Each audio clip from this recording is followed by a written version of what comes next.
Hey guys, so this is part two of some of the questions I asked before I invest in a stock. So in the first video I spoke a lot about looking for good businesses, looking at good industries and trying to find a good business within that industry. But this video is more about, okay, you found a good business, you think it's going to be a going concern in 10 years time, you think it's got growth opportunities, or is the business with a business with potential. So finding a good business is the first step. The second step is paying a certain price for that business and the timing of your investment. So when it comes to investing, price is what you pay, the value is what you get. So you found a good business, but now we've got to discuss pricing and how you might want to enter that market, or is this business good value compared to the past, or has the prospects changed and stuff like that. So one of the things you might first like to do is look at what that business has been doing in the last couple of years. Are their profit margins elevated compared to history? Are they low compared to history? Because you want to make sure that, if you're looking at something like a PE ratio or even the revenue of a business, is that sometimes, particularly in cyclical industries, you can find that being boom bust is that sometimes profit margins are really high, but that's not sustainable or normal. So one of the things you can do is look back through the history of that company, maybe the last 10 years, and just look at what sort of profit margins have been over that period, and make sure that you're trying to value the business based on the average profit margin that they get on their revenue, not an elevated level. And sometimes you might find a PE ratio might be elevated, but they have a really small profit margin, which might be temporary because the market's expecting that to pick up in the future. So one of the first things I like to do is look at some of the ratios from the past, like the price to sales ratio, or the price to earnings ratios, or the enterprise value to EBITDA ratios, and just look at which way they're trending over the last year or two. If they're trending down, that may be a sign the market's selling off that company, and there may be, as much as you might like the business and you believe it's got prospects for growth and will be a good investment over the long run, the market might be negative on that business in the short run, and as a result you may want to delay your investment, keep an eye on that company and the price of that company, and wait to see a turn in either the price itself or the ratios to start to turning around or finding a flaw, so that you can enter the market with more confidence that the market is now agreeing with your view, and that price action going forward will trend upwards and hopefully protect you on the downside in terms of capital loss. Even if you think the business is offering you good value in terms of cash flows, even at today's price, it doesn't mean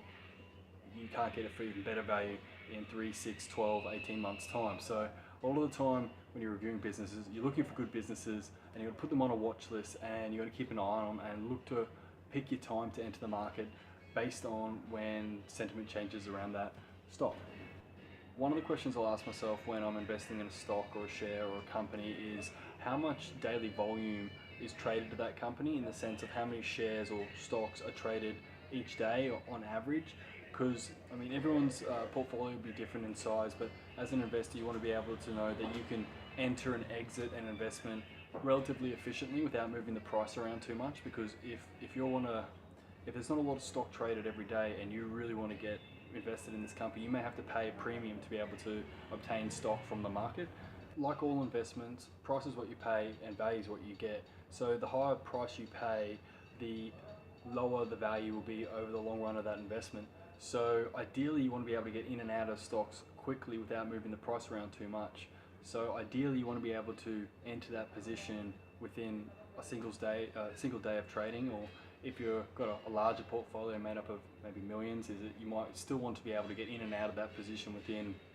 a week, so that you can take advantage of the prices that are relevant and buy and sell as you need to. Another question I always like to answer for myself before I invest in a stock is, how much has the management invested their own capital into the company? I think this is particularly important with smaller companies. Much larger companies that are worth billions, not as important, but it's always a positive sign if you see management investing alongside retail investors. So working out how much they own personally is a step that I usually like to take prior to investing. I also like to know before I invest what the analysts in the market are saying about that company, if there are analysts covering that company. Not necessarily because I'll be making my decision based on what their view, but it's always worth reviewing their view prior to making a decision, especially if they've analysed parts of the company that you may not understand well yourself or may not have even considered yourself. There can be insights in analyst reports and price targets that you may not have considered. Another question I will always reflect on prior to investing is, does this stock suit my portfolio? By that I mean, as I've spoken about in previous videos, diversification can be important, or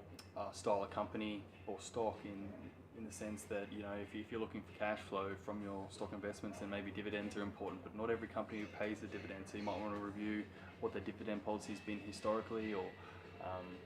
what their dividend's been doing in the last couple of years. Are they moving it up, moving it down, or are they trying to retain profits and reinvest them?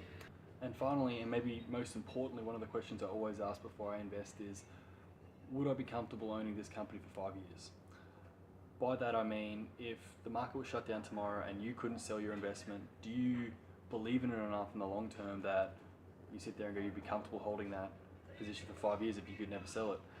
The next thing to consider is that, you know, markets are volatile. Just because you pay something for